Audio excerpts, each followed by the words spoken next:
Another day, another scam, bank run, fried, cluster. Beep. Is the saga ever going to end? Well, today I promised myself I'd give you a lot more on this cluster, but I also will give you a couple of other tidbits on other cryptos out there, as well as an NFT. Welcome everyone to OG NFTs and crypto. My name is Troy, and every day we bring you Sam Bankman-fried news articles as well as articles through the digital assets and NFTs. Now, before we jump into that, hit that subscribe button. Boom, boom, boom. I would appreciate it. We're growing this channel. It will not become OG Sam Bankman-fried crypto and NFTs. We promise it won't. But right now, he is the superstar. CNBC. So this gentleman, his name is John Ray III. He oversaw many bankruptcies over the last 40 years, including Enron. This is what he thinks once they went into bankruptcy. He said, never seen such a complete failure of corporate controls, says new FTX CEO who also oversaw Enron bankruptcy. So let me back it up for one moment.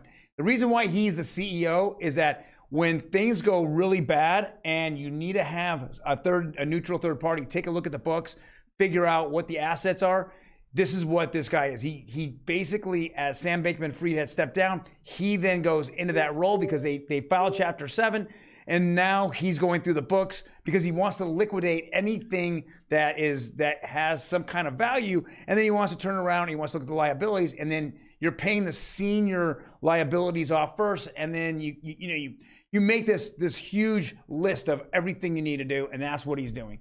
So here's a couple of little tidbits he says. Right off the bat, he says, newly appointed FTC CEO Johnny Ray scorched Sam Bankman-fried for a total absence of trustworthy data and lack of financial safeguards. This is a guy that ran $40 billion and people were throwing money at him. And endorsements were coming left and right. And, it goes on and on and on. The last little bullet point here, it says, Ray disclosed that he had no confidence in the balance sheet statements of Alameda, FTX, and their subsidiaries. Guys, this is exactly what we thought was going to happen. We knew, after last Friday when he just went in total bankruptcy, and then the absolute bizarre behavior that he's gone and had ever since. And I don't know if he really feels remorse. He used to tell everyone, oh yeah, I live a simple life. I have a Toyota Corolla. I live with 10 people. Well, he forgot the little details, like Sam Bankman-fried received $1 billion in personal loans from Alameda, and he received $3.3 billion from FTX. So the humble little guy that was trying to save the world received over $4 billion in personal loans. Now, what can you do with a billy? What can you do with $2 billion, $3 billion? Well, what the hell? I might as well take $4 billion. $4 billion for what? What is he doing? Oh, campaign contributions. I want to save the world by taking everybody else's money and utilizing it for what they wouldn't do what's right for it, but I'll do what's right for it. My God, what a nightmare. I saw one of the other commune members had a personal loan of $592 million. What's going on, man? What is going on? The next article here, bankrupt FTX gave $18.2 million to early COVID-19 researchers who casted doubts on Ivermectin and hydroxychloroquine. Guys, come on, man. So you just keep, instead of doing the right things, you could care less about what was happening. You just wanted to feed the little political machine that was there. And that's what it looks like. It looks like you really were set up out there by a blue party here in the United States. And that blue party received enormous benefits. Sam Bankman-fried had said that he would spend on the 2024 election up to $1 billion in campaign contributions. Yeah, it surely wasn't going to be his money. We all know that. Guys, this is a friggin' nightmare that continues not to go away. Let's go over a few other things. Breaking, this is Twitter. This is CryptoVenzo.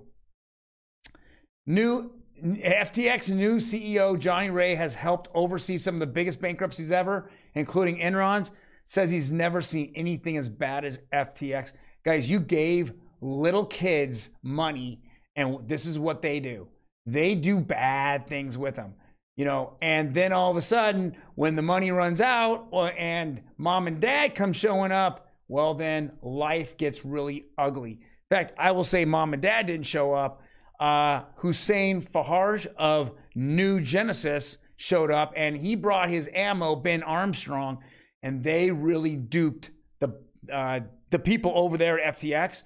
And there's a lot coming out right now. It looks like, and I'm not gonna judge who's innocent, who's guilty, who whatever is, but it looks like in several different videos that they admitted to making up coins and paying off people in their FTT coin and other coins that they had just made out of thin air and went after and told people they had value. So we're trying to, it's all trying to be unwind by Johnny Ray right now.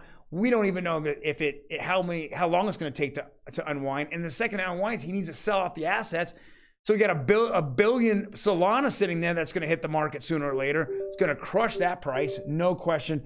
And then if he sells a billion Solana, what's going to happen with that? Is it just going to go? Is it going to cause veins, meaning you're going to have liquidations or margin calls on other people who use their Solana for collateral, for liquidity? So there's so much going on here that we're not going to find out until the end of the year. And I really feel crypto is going to suffer. I think we're going to see a crypto black swan happen, and it's going to be all because of FTX and Sam Bankman-Fried and the stuff that he and all the hierarchy going all the way up that actually put him in power. We're going to find out how this is all going to pan out.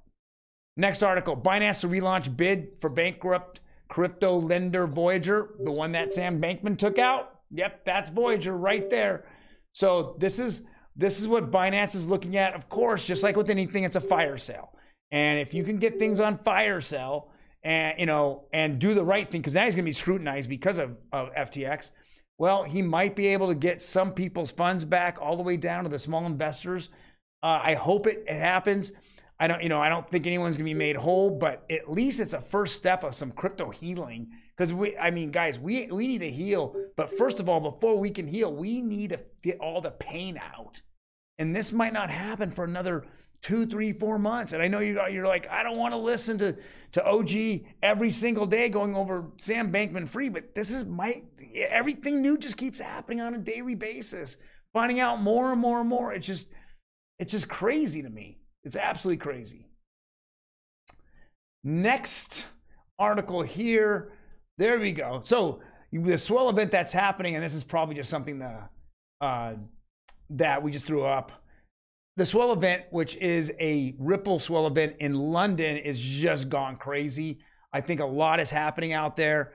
I know that tomorrow I'll have some clips from the swell event, and it will stun you about how far Ripple and XRP have gone. I mean, they've been signing contracts over the last couple of days that are expanding the ODL and the Ripple XRP ledger. This is probably the most exciting news.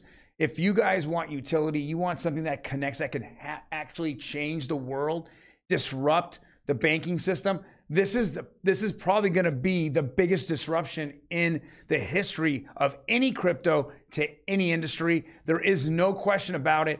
People that are naysayers can sit on the side. They just don't look. They're just shilling what they want to shill. Right now, this is the company I'd be looking at, Ripple. All right, I promised you NFT news. Sam Bankman NFT news. But we're going to bring in the lovely and talented producer, Emmy. How you doing, Emmy? Hi, I'm good. How are you? Fantastic. I haven't had you on all week because of all the nightmares. Yeah, it's been kind of crazy. Yes, yes. So, with that being said, it looks like there's some pretty cool Coachella NFTs. Yeah, that aren't available. Probably never at this point. Yeah, they're gone. They're lost to crypto space. Right. You hate to say it. I mean, I'm assuming. I'll go ahead and read it. Coachella NFT seemingly unavailable amid an FTX crypto collapse. Looks like they're just locked up or they're somewhere, but they're nowhere. So yeah, it states underneath that the NFT promotion, they sold 10 lifetime passes and luxury packages for nearly $1.5 million. I would be so mad if I paid a large amount of money for some sort of luxury lifetime pass and now it's just gone. How many were in their compound? They all bought themselves lifetime passes. I'm just spitballing. Oh, that would be interesting. Yeah. I mean, if you could loan yourself $592 million, I think you can afford a $1.5 million worth of passes. I really think SBF thought he could just like Willy Wonka chocolate factory like his reality. Yeah, is what it seems like. Right. Yeah, I think so too. I mean, I haven't really asked you too much about your opinion on this, but what else do you think?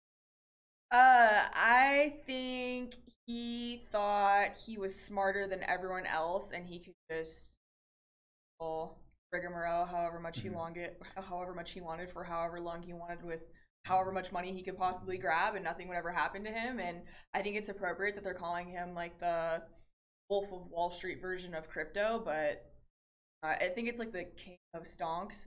Yeah, with a K. No. Right. Yeah.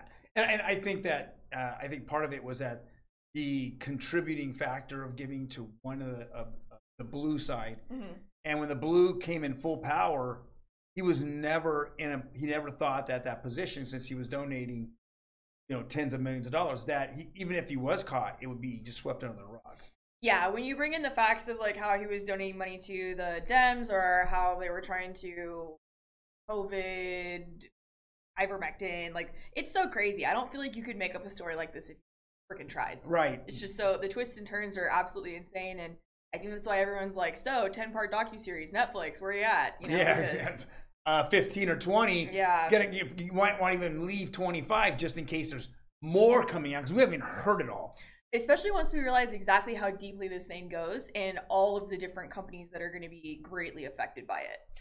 I think that if you arrest this guy, Sam Bankman-Fried, or Caroline Ellison, or Candace, his current girlfriend, they're gonna be soft. Yeah. And anytime they're gonna get pushed in a real environment, an FBI environment, or a Department of Justice environment, they're gonna sing, and you're gonna find out who's going up the ladder. Now, who was a big contributor to MIT, which a lot of people say, hey, this all connects back to MIT. Gary Gensler graduated from he was a teacher at MIT. Yeah, professor. Caroline Ellison's dad was the head of that department. Who actually were the biggest contributors to the department? It was Jeffrey Epstein and Bill Gates. Guys, this runs deep, guys. This is deep. We're talking about one of the other guys that sat next to him, Gary Wang. He went to MIT.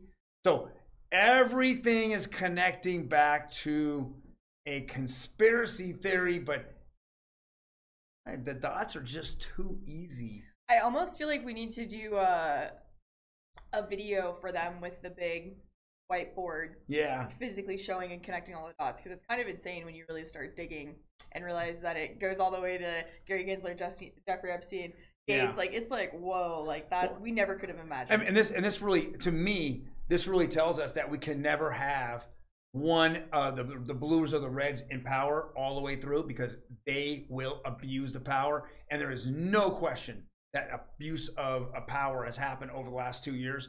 Can't wait for the new Congress to get in. And then we're going to have Republicans, and they're going after Gary Gensler. They're going to go after Mayorkas from Homeland Security. They're going to go after Yellen. They're going to go after all of them, because they've all, in the last 2 years, have made such an impact, a poor impact on this country. That I think it just needs to have balance. I guess that's what I'm trying to say. It needs to have balance. I don't want the Republicans I completely in. I don't want the Democrats completely in because they'll spend your money any way they want unless you have bipartisan. It's called bipartisan cooperation. Checks and balances. Yeah, I believe that anything. Obviously, there's that famous quote, right? Abuse of power comes. So if we don't set up our security that multiple people are having to have like a democratic vote and multiple people are having to come, I feel like this is always going to be a part of our government that is absolutely taken care of, and we're going to do stuff like Gary Gensler and just it's blatantly wrong. It is blatantly wrong. All right, so let's go to the last article here. Yeah, so Apple plans to enter the metaverse with its own AR/VR headset. I think this is really interesting. So we've expected this last couple of years, but it hasn't really come to fruition. And now this is big. Yeah, this is big news, and I think it's very interesting that this is being unveiled right as Meta announced that they're chopping jobs and they're not doing so well. So the timing's very, very interesting. It makes sense to me that Apple would absolutely jump into market space, taking into just like how much money it's making. Like, of course, they're going to want to jump in, you know, like they jumped into the headphone space, they jumped into the watch space. So it makes a lot of sense to me that they would jump in on the VR headsets and stuff. I'm curious to see what they're going to do with it that will make it exclusively Apple. Because, you know, they're very proprietary. They're about things being Apple. So I'm curious how they're going to kind of tie this all in. Right. Well, I think this is a race. It's a race to find out who can actually get whatever headset, because that's the first step, is the headset. Is if you can be in that virtual reality kind of mode, right, and walk through the sandbox or the Central Land or any of the metaverse, and you're going to be selling, as long as it is affordable, you're going to sell. I mean, this is hundreds of millions. There you go. I agree.